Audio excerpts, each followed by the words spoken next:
Assalamualaikum warahmatullahi wabarakatuh. Perkenalkan, nama saya Fania Syaputri dari Prodi Hukum Keluarga Islam dengan NIM 2510101002 kelas 1A. Di sini saya akan menjelaskan tentang definisi hukum adat, sifat hukum adat, kedudukan, corak, serta contoh hukum adat. Yang pertama ada definisi hukum adat. Hukum adat adalah aturan tidak tertulis yang hidup dan berkembang di masyarakat Indonesia, yang berdasarkan kebiasaan, kepercayaan, nilai, dan budaya yang diwariskan secara turun-temurun. Adapun menurut para ahli seperti Van Vollenhoven, ia berpendapat bahwa hukum adat adalah dari kebiasaan masyarakat yang memiliki sanksi.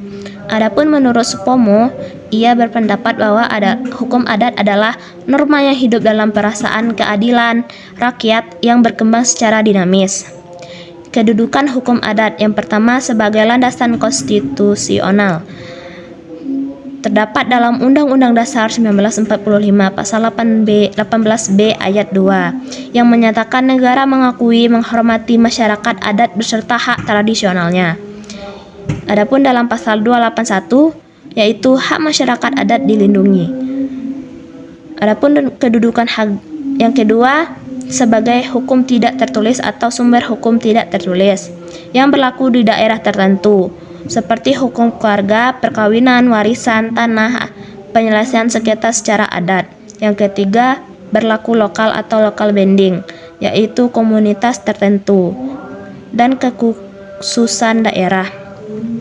Sifat hukum adat yang pertama ada tidak tertulis, yaitu hidup dalam tradisi, kebiasaan, dan praktik sosial, bukan undang-undang. Yang kedua sifatnya dinamis dan fleksibel, yaitu berubah sesuai perkembangan zaman dan juga sesuai kebutuhan masyarakat.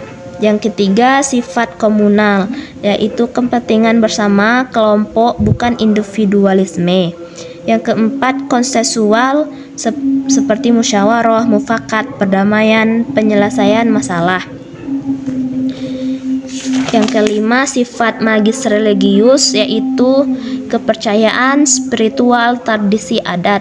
Yang keenam sifat saksi sosial, yaitu pemulihan harmoni sosial daripada hukum fisik.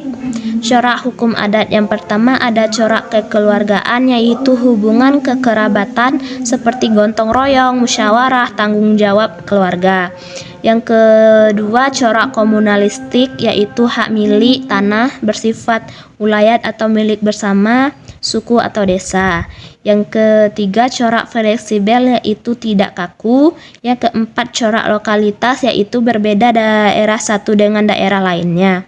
Contoh hukum adat yang pertama ada dalam sistem kekerabatan seperti matriarkal atau garis ibu yang berasal dari Minangkabau dan harta pusaka turun kepada perempuan.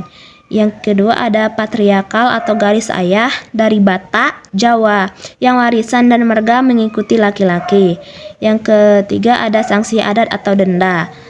Contohnya pada daerah Bali yaitu kasepekang atau pengucilan sosial bagi yang melanggar hukum. Adapun di Bugis dikenai sanksi denda materi atau hewan. Baik, itulah penjelasan dari saya. Jika ada kesalahan saya mohon maaf. Wassalamualaikum warahmatullahi wabarakatuh.